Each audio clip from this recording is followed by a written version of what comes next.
Oh, is it that time already? Hello everyone, I'm Kevin, otherwise known as Forum BX257, your friendly neighborhood 1980s G.I. Joe reviewer. And today I'll be doing an update video for my channel for the 2015 year. Now, I'm just going to be talking about what I plan on doing for the rest of the year. But it's not just going to be my fat head talking throughout this whole video. You don't have to worry about that, because I am going to be sprinkling in my hauls as well. Now, if you don't know me already, I'm kind of a cherry picker. I will just buy like maybe one or two figures in a month, and sometimes months will go by before I pick up a single vehicle or playset. So it doesn't make for a very consistent haul video if I do it throughout the year. So I condense everything into this one update video as well. Now, one thing I'd like to make people aware of, if you haven't already seen the ad or the review itself, will probably be up by now, is I did a review on the 1985 G.I. Joe Air Defense playset, and that was an exclusive to Blip TV. It won't be here on YouTube. Now, I would like to say that Blip TV does have sometimes some connection problems, compatibility problems with some people's software. Again, you know, as always, I seem to be apologizing for this, but I do want to emphasize that the reviews that I place up on Blip TV are my full, almost unedited versions of the reviews that I do here. The reviews that I do here on YouTube are highly condensed down. Sometimes entire portions of the video have to be taken out just to condense it down into like 10 or 15 minutes, because I don't want them to run way over that. The Blip TV videos are generally quite long and far more detailed than you would find here on YouTube, even though they are basically the same review.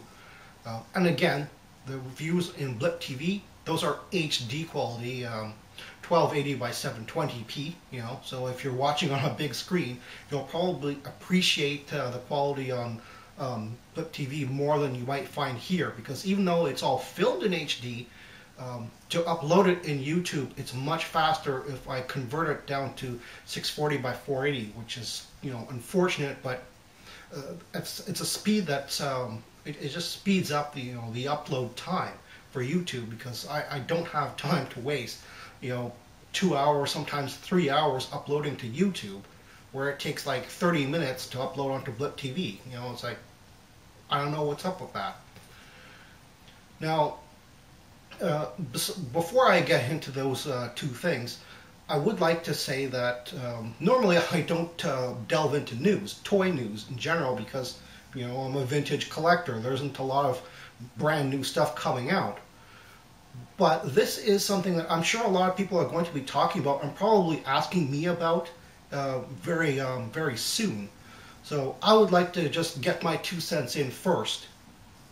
About a year ago, Gentle Giant, the company that's been upscaling vintage Star Wars figures, revealed at the toy fair that they were going to start making G.I. Joes. Now, this is basically just taking the 1982 designs and upscaling it about 3 times the size into approximately 12 inches. And just a couple of months ago, they revealed their first choice to release at retail, Rock and Roll. Now, he would have been the last choice out of the 5 that they have revealed as far as I'm concerned, but I can see why they would have gone with this figure. He's distinctive at a glance, and unlike Snake Eyes, who is the top of many people's lists, he photographs well. Now, I like the 1982 aesthetic, but I'm not sure if I'm really going to get into these things. Obviously, at the price point of $80 to $90, these things are not toys. They're not even dolls to be posed in any shape, way, or form. They're more like pieces of art that you just put on your shelf, and that's it. So I'm not really sure whether there's any point in my getting one just to review it. Personally, I would have liked the Snake Eyes. Obviously, I would have liked Flash even better, because that is my favorite figure, and he was a 1982 design, and he isn't even included in the 5 that they plan to do for the 2015 year. I have no idea what the packaging is going to be like. There has been some talk that there's going to be just, you know, the regular card back with like double clamshell blister, kind of like the way the Star Wars figures are. But so far, I haven't seen any pictures to indicate that. I've seen just these foam-lined footlockers, which look really cool, and are very practical, but they harken back to the 1960s figure line, which I don't think is a really good idea. So what do you think? Would you like to see me do a review of these things? First off, I'd like to finish up my comic book reviews, starting with the special missions. The last 2 volumes should have been done last year, but a lot of things just got in the way and there's not a lot of time for me to do these things. Of course, that being said, I'd like to start doing 2 at the same time, or at least 1 volume of the trade paperback on Friday and then the next one on Saturday, rather than just 1 a week. Of course, I'm going to be continuing on with the rest of the original 15-volume run, and I'll also be doing the yearbook as well. Another series of reviews I'd like to do is recent reference material books. And starting off with, this is Dave Dorman's art book, American Hero. And while I realize that this is sort of a limited edition book, which might be a bit hard to get on the aftermarket, it's a really good reference book for his paintings and artwork. Another thing I'd like to look at is the 2 field manual volumes, and these were the control art and sketches for the animation cell art for both Sunbow animation from 1983 through 1987, as well as the artwork for the 1989 through 1992 Deke animation artwork. As usual, I'm going to be doing my figure, vehicle, and playset reviews in no particular order, uploading them on Friday for Blip TV and Saturday for YouTube. Special subjects are for YouTube only, which I will sprinkle into the schedule at random, but as you can see, I have more items to make videos of than there are weeks in the year, so I won't be able to get to them all.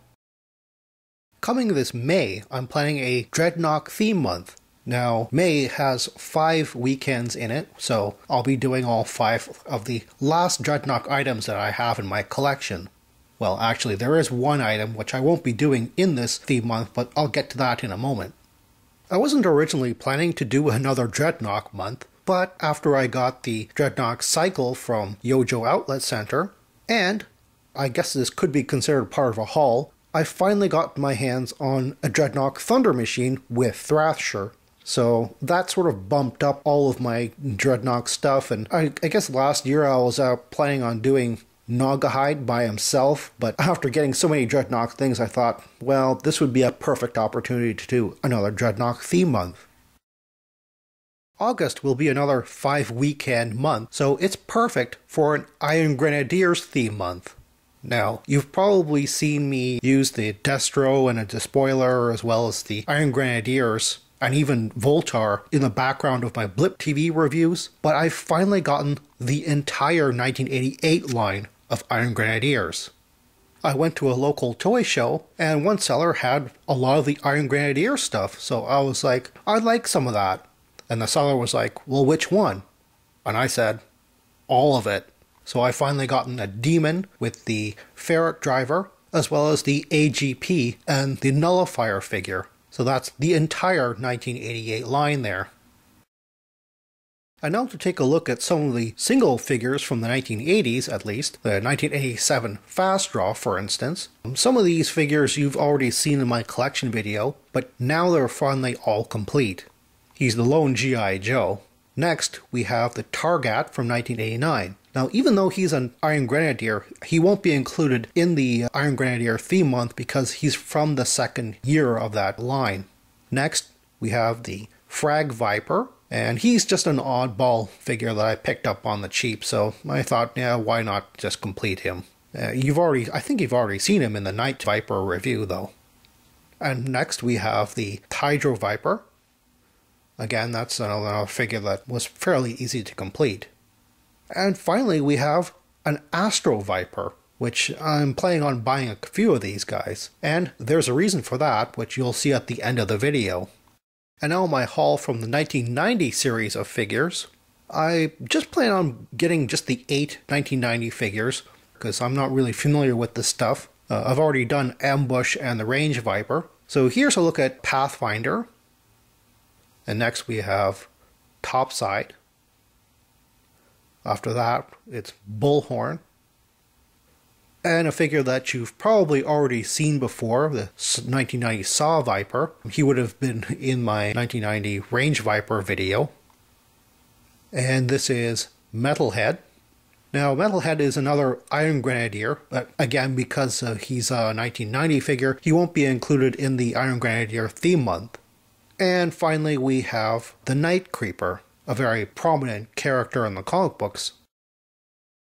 Now here's something that I've actually had for quite a while. I bought basically all of them in a lot, but I had to rebuy some of them because they weren't working. And the reason why they weren't working is because these are wind-up motorized backpacks which transform into weapons and accessories for the figures. They're 1987 action packs.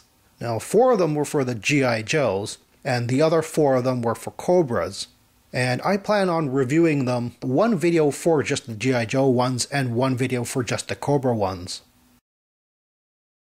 I also picked up the second series of these action packs from 1988. There were fewer of them. There was 3 G.I. Joes and 3 Cobras. Unfortunately, as of yet, I don't have the third Cobra one, but it's not really that hard to get. As a matter of fact, one of the Cobra transformable backpacks is actually a Dreadnok item. So that's the last Dreadnok item that I have, and it won't be part of the Dreadnok theme month. Now, if you watch my New Year special, the top 10 vehicles and playsets, at the very end I teased this one item, and I didn't even have it complete at the time. But over the last couple of months I've fixed it up to the point where I feel confident of reviewing it. It's the 1987 Defiant Space Vehicle Launch Complex.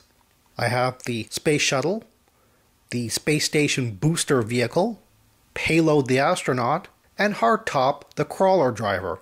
But if you'll notice, I don't have the crawler, and I don't want it either. It's big, it's fragile, and quite frankly, it's kind of ugly. Now, I plan on splitting up these reviews into 3 parts.